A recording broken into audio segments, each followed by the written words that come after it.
counter in the bus, and imagine how high it will be outside of the bus.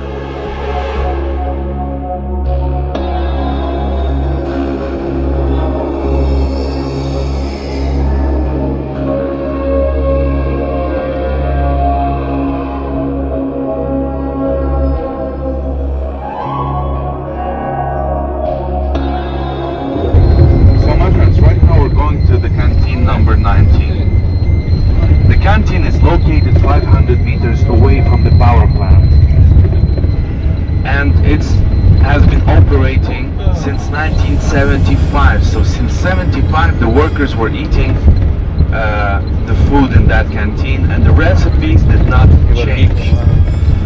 For me and for the people who grew up in the former Soviet Union, this would be really nostalgic. That's what we have been eating in the kindergartens, in schools, and universities, different factories, you know. So these canteens, they're all the same, with the same foods, same recipes.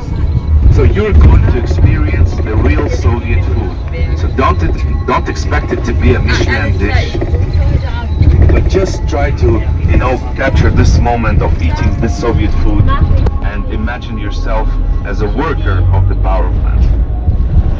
So first of all, you can have 2 cups of drinks, 2 cups of juice, 2 glasses of juice. So keep that in mind. And here's what we're going to do.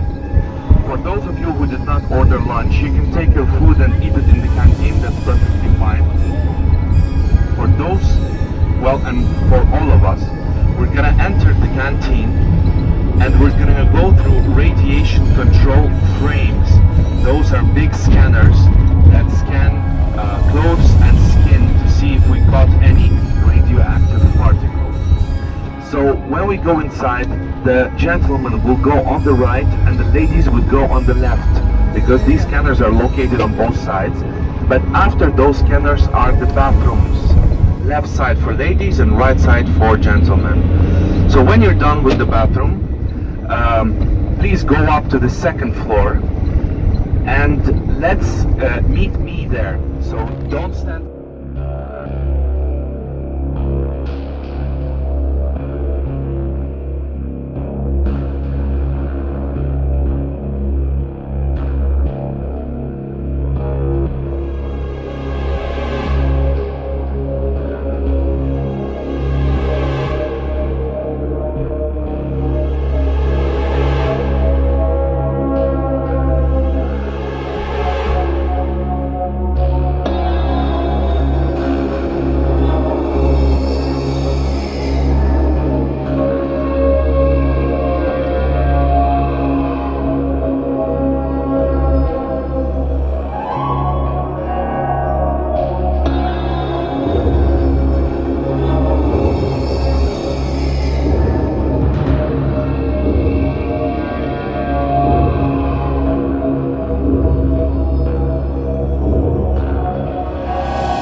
My friends, this is called Duga. It's an over-the-horizon radar system built for early detection of intercontinental ballistic missile coming mainly from the United States in the direction of the Soviet Union. So imagine 1970s, Cold War era. The Soviet government was so paranoid that the Americans are going to drop an atomic bomb on Russia, on Soviet Union, like they did with Hiroshima and Nagasaki. So they brought the best engineers to design a radar system that would work on all the range of frequencies and capture signals of these missiles, launching. So this is one of the 3 radar systems built in the Soviet Union. The first one was built in Nikolaev. It's a southern region of Ukraine. They built it to test it if it works. So, have you heard of Baikonur? Yeah. Yes. Baikonur, yeah, it's a Kazakh spaceport. Right? So, this radar system spotted and captured the signal of a rocket launch from Baikonur, from Kazakhstan. So it worked. This is why they've built the other 2 systems. First one here in Chernobyl to monitor the Atlantic side of the United States, and the second one in Siberia, in a city called Komsomolsk-na-Amur, to monitor the other part, the Pacific part of the United States. So imagine you are in Europe, or in Europe, yeah, and you're watching TV or listening to a radio, and this thing goes on air. You would hear this loud, consecutive tapping, like this, and it would interrupt your view, right? So this is why they called it the Russian woodpecker. Yeah, Because it resembles the sound of the bird, hitting the tree.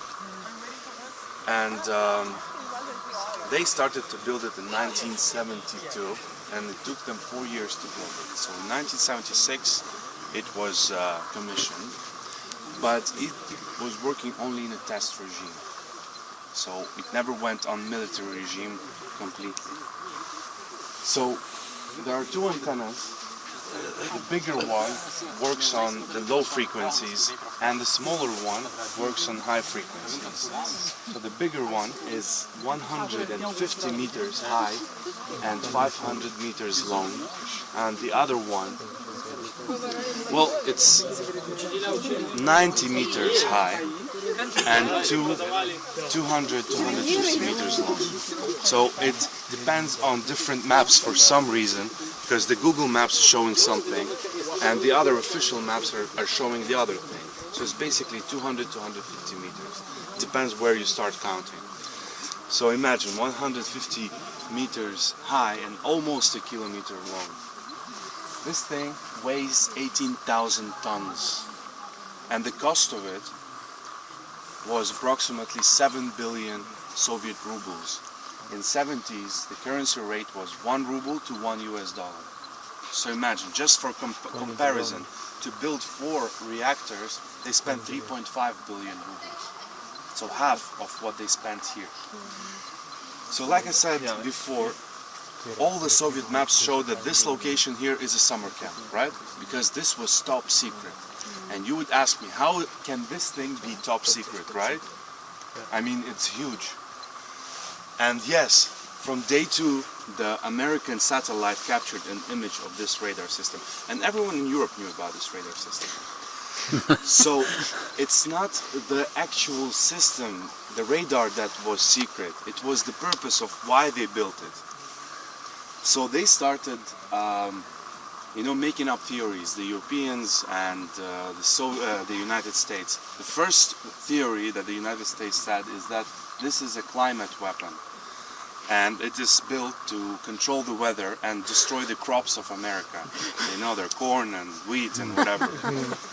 And the second theory, even more ridiculous, that this thing was built to control the minds of young Americans and turn them into communists. And this was actually said by one of the deputies of the Ministry of Defense of the United States. But nobody knew what was it built for, but the workers, right? So you need people to work here. So 1,500 military workers, military soldiers were operating at this radar system, and since it was top secret, they had to stay here, right? So the government, they built a secret town specifically for those workers and their families, deep in the woods, like not far away from the station, from the system, but in the woods. And you know how they called it? Chernobyl 2. This is classic, you know. The Soviet government, they find an existing city, add a number to it, and it becomes top secret instantly, right? So like I was saying about the TV and radio, it was interrupting because it would match the frequency, you know, of the radio and the TV. Well, not the TV, the radio. But it was also matching the frequencies of aircraft and ships. And it was interrupting the aircraft communication. Imagine you're a pilot and you're trying to communicate with your operator to see if it's safe to land, and you will hear this tapping. So 1,000 complaints were filed to the Soviet government saying, please stop this thing, people could die because of this. And obviously the Soviet government were like, we don't have anything like that, right? This is not us, just check with somebody else, like those countries, not us. But secretly, they tried to modernize this thing. So in 1985, they started modernizing the radar system so that it would not tap, right? And it took them 1 year. First of all, you have to understand that this thing is built here because 7 kilometers from here you have the Chernobyl nuclear power plant. And this thing needed 10 megawatts to operate. So this was the perfect location. And they finished the modernization in 1986, but then the accident happened. So the government ordered those people to quickly gather their things, clean up here and evacuate. And these people, these 1,500 workers plus their family members, they had everything in that secret town. They had like apartment buildings, a cafe, a supermarket, you know, central water heating system. So everything they needed, a kindergarten, a school, you know, so everything just like in one of each, you know, like one school, one kindergarten and stuff like this. But they were isolated from everyone else, so they were not allowed to communicate with people of Pripyat, with people of Chernobyl, so it's just one big community. And they signed those, well, it wasn't a contract, their duty paper, you know, that they're gonna work for at least 50 years. So they just like signed the document saying that we're gonna stay here forever. We're gonna get like supplied with everything, but this is our home, this is our fate, this is our life. So I guess they were a bit happy that they were evacuated. They were the only ones maybe that were happy because, yeah, finally we're gonna see something else, yeah? So what happened is that this thing got abandoned. All the documents, well, most of the documents were destroyed, so we didn't know much about this thing until recently. And the other two radar systems in Nikolaev and Siberia, they were dismantled. But this wasn't for some reason, because nobody had time to deal with this radar system while there is an accident. So it was the Ukrainian government in the early 2000s that tried to figure out what to do with this radar system. First of all, they wanted to cut it and sell the steel. But you have to understand that the government, since '91, the independence, till now, it's corrupt. So the politicians would not do anything unless they have some personal profit. So they evaluated that to cut this thing is going to be more expensive than to sell the steel, right? So it's not worth it. And the second idea was to blow this thing up, because it's going to fall one way or another. Maybe not today, but it's going to fall. So they wanted to blow this thing up, but imagine this thing falling. First of all, it would raise the radioactive dust, and second thing, there was the old sarcophagus 7 kilometers from here. This thing falls down, it creates a micro earthquake, and the sarcophagus would fall down like house of cards, you know. So they just kept it for touristic purposes, and actually this was the best idea, because right now this location, this radar system, the power plant, Pripyat, they're making a lot of money for the government. So yeah, it's a good that was a good idea. Do you have any questions until now? Everything is understood, right? Yeah. So, tell you what, let's spend a couple of minutes taking pictures of these things, and after that, do you want to go check out the secret town? Yeah. Yeah? Alright, so a couple of minutes, and then follow me. Tam miasta.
this one, that one, and the statue are a memorial complex called Zvezda Polin, the star wormwood.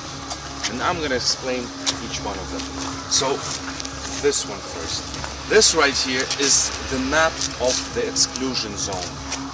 So the bigger chunk is the 30 kilometer and the smaller chunk is the 10 kilometer zone.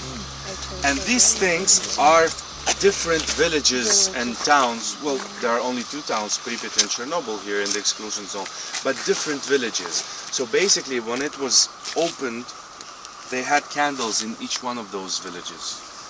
So it really looked nice, right? So this right here is an alley of memory. Memory of 162 villages, including the towns of Chernobyl and Pripyat, that were evacuated, abandoned, and some of them completely buried under the ground. Some villages were made, all the buildings in those villages were made of wood. And that's why that wood absorbs lots of radiation, so it was not safe to just abandon those buildings. They had to be destroyed and buried under a good amount of soil. So some of these villages were completely wiped out of the land.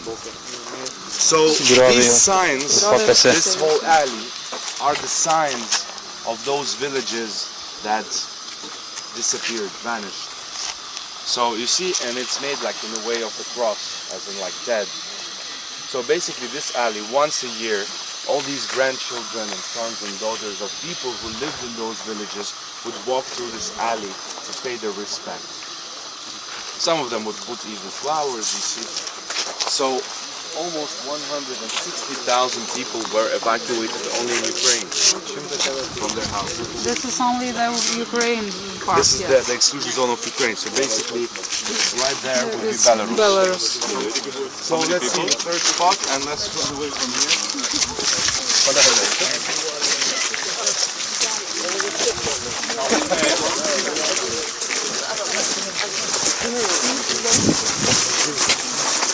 Is there a sort of set day of the year that they put the candles back and do the walk and everything? Or is it... Well, I'm not sure. This is something for the locals and the people that have to do something. I'm not sure of the day. D-Day. I know that on May 9th, it's the Victory Day here in Ukraine. Lots of people come here, but not just for the alley, like in general. So, what is this? An angel. Yes. And there is a very mysterious story behind this angel. So in the Bible, in the New Testament, in the book of Revelations, there is a verse about apocalypse. Well, there are actually 7 verses about apocalypse. This is the third one. When the angel blew his trumpet, a big star blazed like a torch, and it fell on the ground and exploded, and poisoned 1/3 of waters and springs, rivers and springs. And 1/3 of man died from these waters, because the star made the waters bitter. The name of that star is wormwood. A wormwood is a plant that is used to make absinthe. Yeah? Everybody knows what absinthe is, right? So, the wormwood, the plant in Russian, it's polin. But the word Chernobyl in Old Ukrainian is a synonym of wormwood. So Chernobyl means wormwood. So the whole mysterious story about this is that it's as if the Bible predicted that something like this is going to happen here. Chernobyl, the wormwood, the big star, it can be related to the power plant, and it exploded and poisoned the waters, poisoned with radiation. So you can take those verses from the Bible and you can relate to what actually happened here. So if you're a religious person, you would believe that the Bible predicted that 2,000 years ago. And if you're not a religious person, this is another mysterious story for you. So my friends, this is it for the main square.